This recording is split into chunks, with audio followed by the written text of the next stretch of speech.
বিসমিল্লাহির রহমানির রহিম। আমরা এই বাড়ির ঘর পোড়ার খবর পেয়ে চলে এসেছি জামাত ইসলামী বাংলাদেশের পক্ষ থেকে। আমাদের জেলা আমির উনি কর্মে ব্যস্ত আছেন বলে আসতে পারেন নাই। আমাদের কেন্দ্রীয় কোনো নেতাও এখানে আসতে পারেন নাই। ইনশাল্লাহ আগামীতে আসবে। আর আমরা এই ধরনের নেক্কারজনক ঘটনার তীব্র নিন্দা জানাচ্ছি। আমরা মনে করতেছি যে হয়তোবা এরা এই কর্মকাণ্ডটা আওয়ামী দোসর যারা নাকি আসলে এখনও দেশের মধ্যে অস্থিতিশীলতা সৃষ্টি করার জন্য চেষ্টা করতেছে, তাদের কর্ম হতে পারে। আর আমরা আমাদের এখানে এসে যে খবরটা পেলাম তা হলো এখান থেকে জিডি করা হয়েছে, তাদেরকে হুমকি দেওয়া হয়েছে। কারা হুমকি দিল নিশ্চয়ই ওনারা জানেন, এবং যে জিডি কাদের নামে করছে যদি কোনো নাম জানা থাকে তাহলে ওনাদেরও উচিত যে এটা প্রশাসনকে জানিয়ে দেওয়া এবং সেভাবেই এখানে হস্তক্ষেপ করা, এবং এটার একটা সুষ্ঠু তদন্ত সাপেক্ষে একটা ন্যায় বিচার আমরা চাই। আমরা এই দেশের সংখ্যালঘু আর সংখ্যাগুরুকে এভাবে আমরা চিন্তা করি না। আমরা মনে করি আমরা সবাই এই দেশের ভাই ভাই, আমরা সবাই বাংলাদেশের নাগরিক। আমাদের সবারই সমান অধিকার আছে এই দেশে বেঁচে থাকার জন্য। আমাদের দান মাল ইজ্জত আবরুর নিরাপত্তার জন্য আমরা মনে করি যে আমি যেমন নাকি এই ফ্যামিলির পাশে এসে দাঁড়িয়েছি, এই ফ্যামিলিও আমাদের পাশে দিয়ে দাঁড়াবে।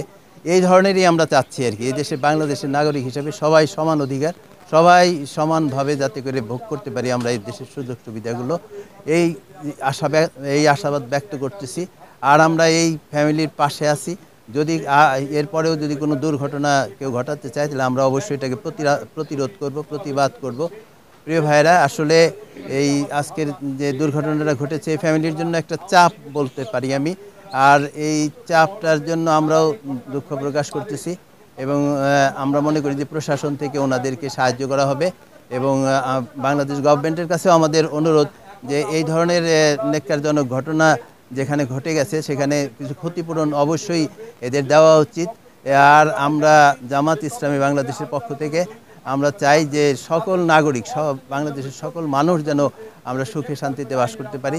এই ধরনের ঘটনা যারা ঘটায় তারা যত শক্তিশালী হোক না কেন, তাদের অবশ্যই করা উচিত, তাদের বিচার হওয়া উচিত, তাদের বিচারের কাঠগড়ায় দাঁড় করানো, আইনানুগ ব্যবস্থা তাদের উপরে নেওয়া উচিত। কে কখনোই জামাত ইসলামী কখনোই প্রশ্রয় দেয় নাই এবং নিজেদেরকেও কখনোই প্রশ্রয় দেওয়ার জন্য সুযোগ বাংলাদেশ জামাত ইসলামী নেই। এই জন্য বাংলাদেশ জামাত ইসলামী সবসময় ন্যায়ের পক্ষে এবং অন্যায়ের বিরুদ্ধে। আমাদের নেতৃবৃন্দ, আমাদের এই মানিকগঞ্জের অধ্যক্ষ হজরত মাওলানা দেলাওয়ার হোসেন, উনি আপনাকে সালাম জানাইছে, যিনি আগামীতে এমপি প্রার্থী, উনি সালাম জানাইছে, সমবেদনা জানাইছে, এবং কেন্দ্রীয় সংগঠন পর্যন্ত আপনাদেরকে সালাম জানাইছে এবং সমবেদনা জানাইছে।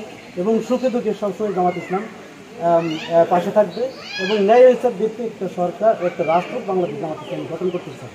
এবং সবচেয়ে বড় কথা হচ্ছে আমরা সবচেয়ে দুঃখ পেয়েছি এই জন্য যে একজন শিল্পী তার তার এই চিত্র এবং শিল্পী দিয়ে তার কর্ম ফুটিয়ে তুলতে চায়।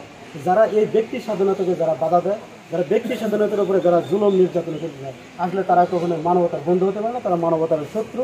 এই জন্য এখন মানবতার শত্রু পালিয়ে গেলেও কিন্তু আসলে তাদের দোষরা এখনও রয়ে গেছে। সেই দোষরদেরকে অবশ্যই এই বাংলার জমিনে তাদেরকে ঠাঁই দেওয়া হবে না, বাংলার জমিনে তাদেরকে বিচার অবশ্যই করা হবে।